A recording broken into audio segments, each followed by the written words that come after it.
Hey everybody, this is Marcus Eligan over at Mortgage Experts, your friend in the real estate and mortgage business. Just wanted to come by and give you another first-time homebuyer tip.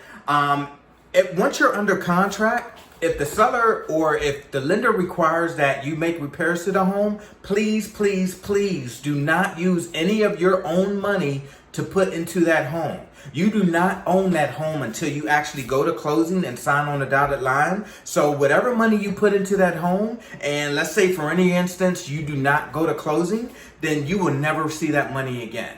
And there's many things that can happen while we're under contract, while we're waiting to go to closing. I'm not going to mention them all, but there could be a death. There could be a fire, there could be vandalism to the home, there could be flooding to the home. So there are many things that can happen before you actually own the home. So please, please, please do not put any money into a home as far as repairs are concerned before you actually own it.